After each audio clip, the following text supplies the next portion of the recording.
तो next topic है हमारा फ्रूट। तो व्हाट इज़ फ्रूट?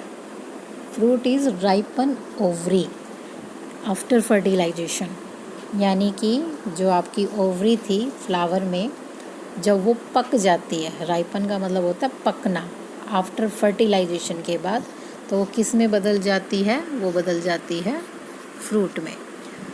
ठीक है, तो ओवरी से फ्रूट बनने में कुछ चेंजेस हैं, जैसे कि इसकी जो ये वॉल है ओवरी की, तो ये थोड़ी सी मोटी होती है, ठीक, और इसमें 3 लेयर बन जाती हैं। इन तीनों लेयर को मिला के हम बोलते हैं पेरिकार्प। ठीक है, लेकिन अलग अलग उनके क्या नाम है ये अब हम देखते हैं। तो इनके नाम होते हैं आपके एक्सोकार्प, मीजोकार्प और एंडोकार्प। जो एक्सोकार्प है ये आउटर मोस्ट लेयर होती है, ठीक है, जो कि एपिडर्मल सेल की बनी होती है। मीजोकार्प मिडल यानी कि बीच की लेयर होती है, और वेरिंग थिकनेस यानी कि इसकी जो मोटाई है, जो थिकनेस है, वो फ्रूट में अलग अलग होती है। ठीक है, ज़्यादातर जो खाने वाला पार्ट होता है जिसको हम खाते हैं, जो वो मीजोकार्प ही होता है। और एंडोकार्प ये आपकी सबसे इनर मोस्ट अंदर वाली लेयर होती है। इसके बाद सीड होता है। ठीक है, तो इसको हम डायग्राम से देखेंगे कि ये है आपका फ्रूट, तो उसमें बीच में आपका बीच में है आपका सीड। ठीक है, ये है आपका सीड। ठीक है, और सीड के चारों तरफ एक लेयर होती है, आप ध्यान से देखना फ्रूट में, ये आपकी कहलाती है एंडोकार्प। ठीक है, उसके बाद जो ये फ्लैशी लेयर होती है जिसको हम खाते हैं ज़्यादातर, ये एडिबल होती है ज़्यादातर फ्रूट्स में, ये आपकी होती है मीजोकार्प। और ये जो बाहर की तरफ छिलका होता है, जिसको या तो हम ज़्यादातर उतारते हैं, कुछ फ्रूट्स में खाया भी जाता है, जैसे कि आपके मैंगो है, मैंगो में आप इस छिलके को उतारते हो, एक्सोकार्प को, लेकिन एप्पल है उसमें आप इसको कई बार खाते हो, उतारते भी हो। तो ये वाली आपकी सबसे जो बाहर वाली है ये होती है एक्सोकार्प, और इन तीनों को मिला के आपकी कहलाती है पेरिकार्प। ठीक है, तो पेरिकार्प क्या है? आपकी फ्रूट की वॉल होती है। और फ्रूट क्या होता है? राइपन ओवरी, यानी कि जो ओवरी है आफ्टर फर्टिलाइजेशन वो क्या बन जाती है? फ्रूट बन जाती है। ठीक है, तो ये तो हो गया आपका फ्रूट के बारे में। अब जो फ्रूट्स होते हैं वो आपके 2 प्रकार के हो सकते हैं, true fruit and false fruit. तो ट्रू फ्रूट कौन से होते हैं? ट्रू फ्रूट वो ही होते हैं जो आपकी ओवरी से बनते हैं।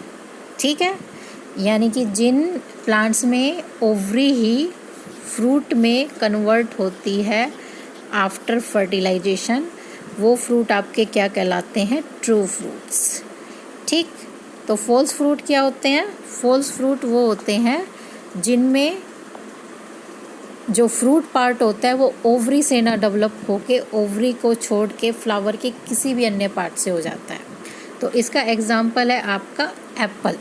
जो एप्पल हम खाते हैं ये ओवरी नहीं होती एक्चुअली में, ये जैसे आपका एप्पल है, ठीक है, इसमें यहाँ पे आप इसके बीज होते हैं, तो ओवरी ये होती है अंदर वाली, जहाँ पे इसके सीड होते हैं। आप ध्यान से देखना, इस तरह की स्ट्रक्चर नज़र आएगी, तो ये ओवरी होती है। और जो ये पार्ट है जिसको आप खाते हो ये एक्चुअली में होता है थैलेमस। तो अगर आपको फ्लावर की स्ट्रक्चर याद है तो आपको पता होना चाहिए थैलेमस क्या होता था। थैलेमस, अगर हम फ्लावर को देखें एक बार, कोई भी फ्लावर लो, ये आपका कोई भी फ्लावर है, ठीक है, तो ये जो ये पार्ट होता है, ये वाला, ये आपका थैलेमस होता है। ठीक है, तो एप्पल के केस में जो ये पार्ट है इसको हम खाते हैं, ये आपका फ्रूट बन जाता है, और ओवरी इसके अंदर होती है। ठीक, और सेम ऐसे ही पियर यानी कि नाशपाती में होता है, उसमें भी थैलेमस ही आपका फ्रूट होता है। उसके बाद बनाना में ओवरी, बाकी सब में ज़्यादातर ओवरी मिलेगी। मैंगो में हम जो खाते हैं एडिबल पार्ट वो मीजोकार्प होता है। कोकोनट में जो वाइट पार्ट होता है वो आपका एंडोस्पर्म होता है, वो आपका एंडोस्पर्म होता है। और ऑरेंज में भी, ज़्यादातर सभी फ्रूट्स में मीजोकार्प होते हैं।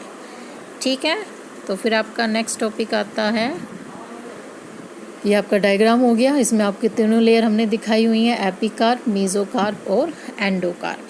ठीक है, तो अब आपको आइडिया हो जाना चाहिए कि ये तीनों लेयर कहाँ पे होती हैं। फिर नेक्स्ट टॉपिक है पार्थिनोकार्पिक फ्रूट। तो पार्थिनोकार्पिक वो फ्रूट होते हैं जो विदाउट फर्टिलाइजेशन बनते हैं।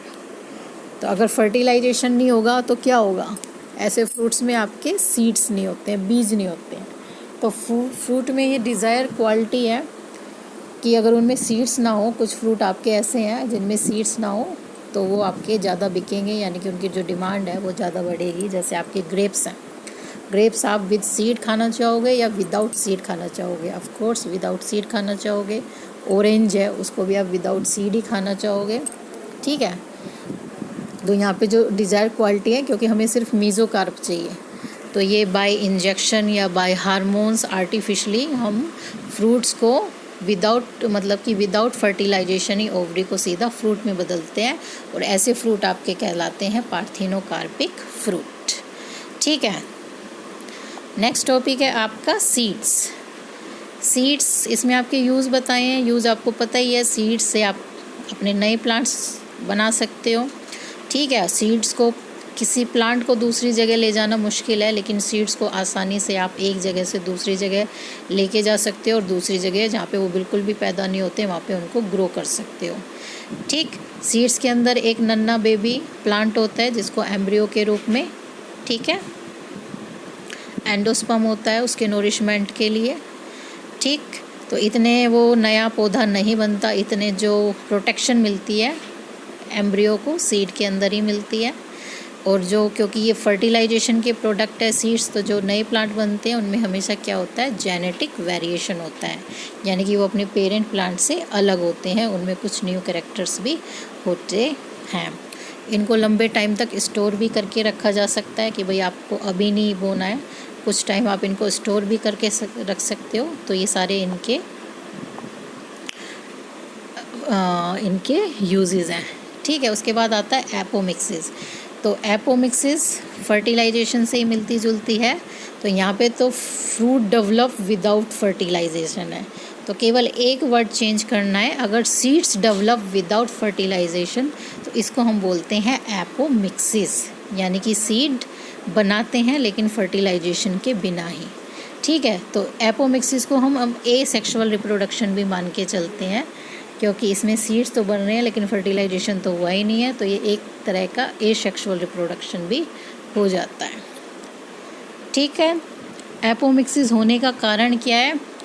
क्या होता है, कई बार ये आपका जैसे ओव्यूल था, स्ट्रक्चर ऑफ द ओव्यूल अपनी थोड़ी सी याद करो। इस तरीके से आपका ये ओव्यूल होता था, ये इंटेगुमेंट्स हैं। ठीक है, ये फ्यूनिकुलस है, यहाँ पे आपका एम्ब्रियो सैक होता था, और जो ये वाला पार्ट था ये आपका कहलाता था न्यूसिलस।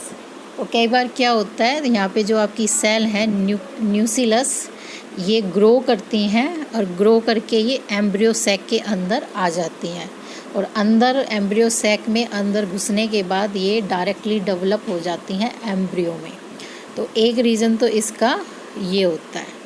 ठीक है, दूसरा रीज़न क्या होता है, कई बार direct diploid cell directly develop into embryo, यानी कि जो आपका एम्ब्रियो सैक था, एम्ब्रियो सैक की स्ट्रक्चर याद हो, यहाँ सिनर्जिड्स होते हैं, एग, बीच में पोलर न्यूक्लियाई, और ये 3 एंटीपोडल सेल होती हैं। तो इसकी कोई भी सेल, इसके अंदर कोई भी सेल वो डायरेक्ट विदाउट फर्टिलाइजेशन ही किस में डेवलप हो जाती है, एम्ब्रियो में। ठीक, तो ये होते हैं एपोमिक्सिस के 2 कारण। एपोमिक्सिस की इम्पोर्टेंस क्या है? क्लोनल, इसमें जो प्लांट बनेंगे वो बिल्कुल अपने पेरेंट प्लांट जैसे होते हैं, कोई जेनेटिक वेरिएशन नहीं होता, इस वजह से क्लोनल वर्ड यूज़ हुआ है। ठीक है, प्लांट बहुत जल्दी तैयार हो जाते हैं इस मेथड से, ज़्यादा टाइम नहीं लगता है। सेक्सुअल रिप्रोडक्शन में टाइम लगेगा इसमें, लेकिन कम टाइम लगता है। और जो प्लांट बनते हैं they are disease free, cost effective, इसमें खर्चा भी बचता है। तो ये आपके तो अब ये आपका चैप्टर